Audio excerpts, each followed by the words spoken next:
Nipsey Hussle was many things. He was a prolific artist who practiced patience, perseverance, and consistency. He was a believer not only in himself, but in his community. He was a family man who took care of his woman, his children, but also looked out for the youth growing up around him who lacked opportunity. Nipsey was a businessman who practiced ownership and changed the way that we all look at marketing, branding, and independent artists forever. But above all, Nipsey Hussle was a man of integrity. He was someone with strong morals and someone who was willing to dedicate his life to make the lives of those around him better. In this video, we're gonna take a look back at that beautiful life and the legacy that he left here on this earth. We hope his life can teach you something or inspire you in some way to leave your mark on this world.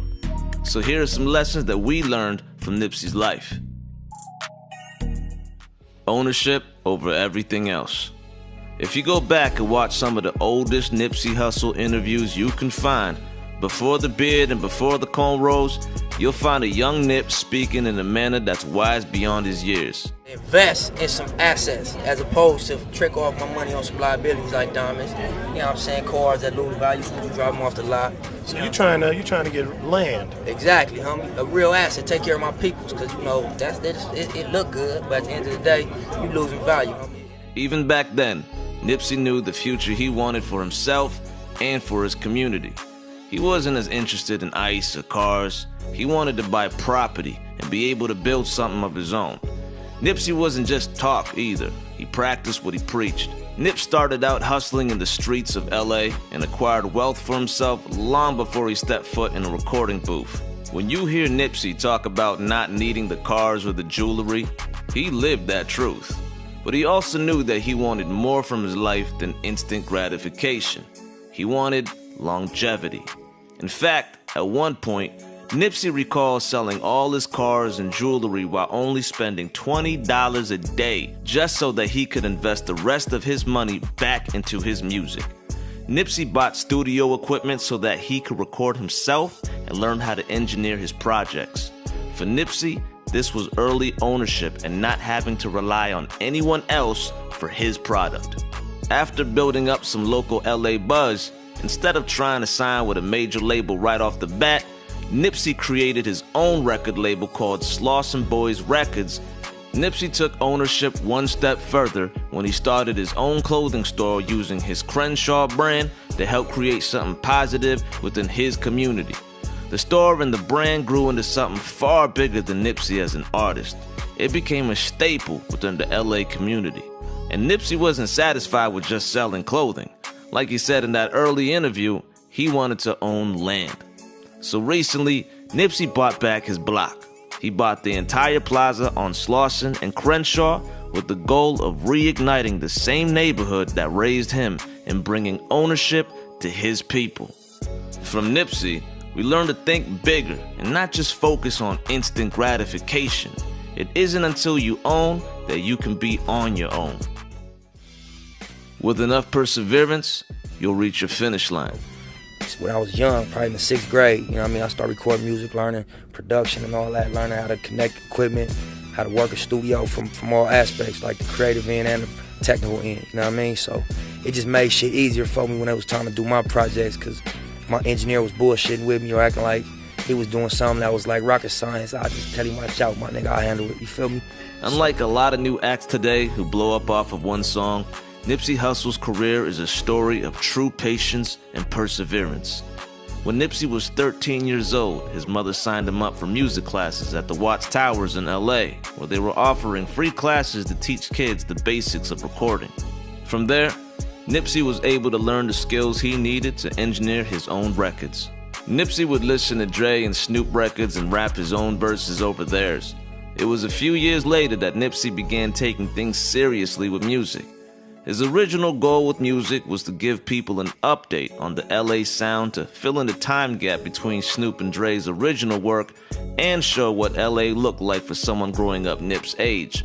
1970-something to like 1990-something. That's the part of LA, that's the era of LA that's being represented. Now from the 90s on to right now, ain't been spoke on. I'm born in 85, my nigga, you feel me? I was growing up from 85 to right now. So if I come out rapping like Snoop and Dre and them niggas talking about palm trees and Lolos and house parties, that ain't the case. Cause we can't even have a party. The police hopping out in paddy wagons, locking niggas up for associating with each other, for having cell phones on, for having white t-shirts on, for having tattoos. After selling all his jewelry and cars, he bought Pro Tools, an Apple computer, and studio equipment where he could work on his music every single day. Nipsey released his first mixtape, Slauson Boys Volume 1, and began to gain some local buzz. But just after he started to make a name for himself, his studio was raided and he lost all of his equipment, having to start from scratch once again. What did Nipsey do? He persevered. Nipsey was listed as a XXL freshman alongside J. Cole and Wiz, but unlike his peers, he didn't reach the next level of success shortly after that cover. It was only the beginning of his long grind to the top. Nipsey landed himself a deal with Cinematic Music Group through Sony and Epic Records.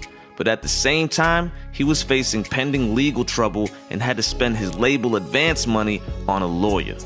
More obstacles.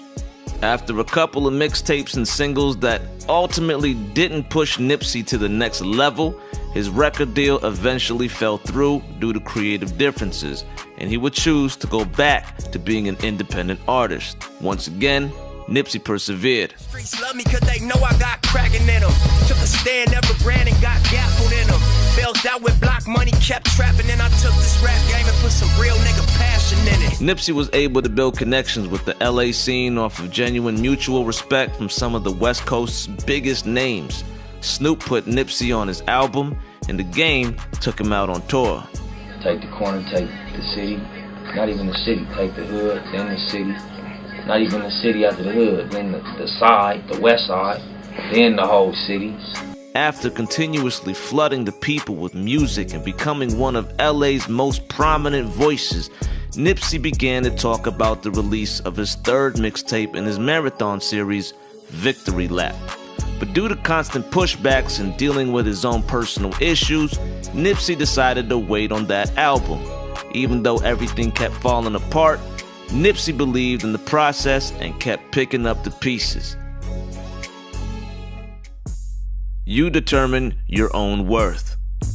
Instead of dropping Victory Lap, in 2013, Nipsey decided to drop a project called Crenshaw. This project was revolutionary for the music business. Not only was Nipsey dropping the project independently, but he was charging $100 for the project. The signed album came packaged with merch, meet and greets, and an exclusive concert. But still, people called Nip crazy and said that no one was going to pay that for an album. They were wrong. Nipsey sold all 1,000 copies of the album within 24 hours, making 100 grand in a day. 100 of those copies were bought by Jay-Z. Jay a real nigga, you know what I'm saying? So I just feel like, you know, it's like if I see a young nigga selling candy, you know what I'm saying, I'm gonna go buy the box. That's what I do, you know what I mean? Because I respect your hustle. Hov saw Nipsey's business acumen and wanted to support someone creating ownership their own way. And to bring it back to ownership, Nipsey used that $100K and invested it back into his record label, All Money In. Nipsey showed us that your value is only as much as your self-belief. If you say your album should be worth $100 and you truly believe in yourself, then the people who believe in you will follow. But even before that, Nipsey was always ahead of the game in terms of valuing his work. He was early on the wave of creating mixtapes that were bodies of work rather than just freestyles thrown together.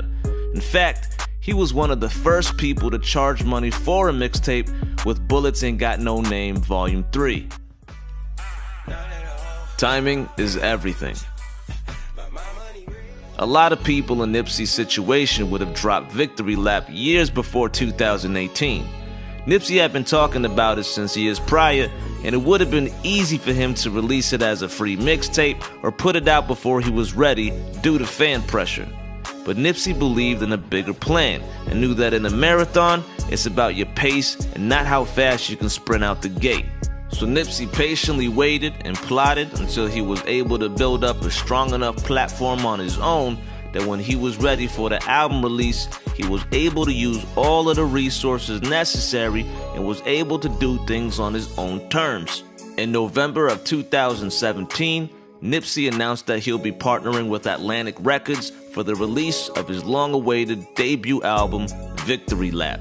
And Nipsey's sense of timing was impeccable. Everything worked out perfectly. The singles from the album built the buzz, and when the album finally dropped, it was so well received by fans and critics alike that most people had it on their Rap Album of the Year lists. The album was even nominated for Rap Album of the Year at the Grammys. We're here celebrating Victory Lap. I'm so excited for you. So if you hear your name tonight, what happens? Do you stand up and scream? What happens? I don't know. I don't know. You know, I'm going to go thank God. I'm going to thank my team and then let the rest flow from the heart. You don't win unless your people win too. What made Nipsey Hussle's death so tragic is the fact that his impact was cut short. The path that he was on to help those around him undoubtedly had a lot more yet to be paved.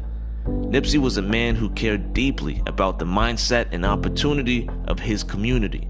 Along with the Marathon clothing store and buying back his block, he was passionate about giving kids within his community the opportunity to learn STEM, and recently opened a co-working space and STEM center in the Crenshaw district to give children the tools and resources they need to work in Silicon Valley. Knowing how much more he wanted to do hurts, but looking at how much he accomplished and all of the lives that he touched continues to inspire. We wanted to make sure that we keep his legacy alive and share some of the lessons that we learned from his life and career. The marathon continues through us and the culture.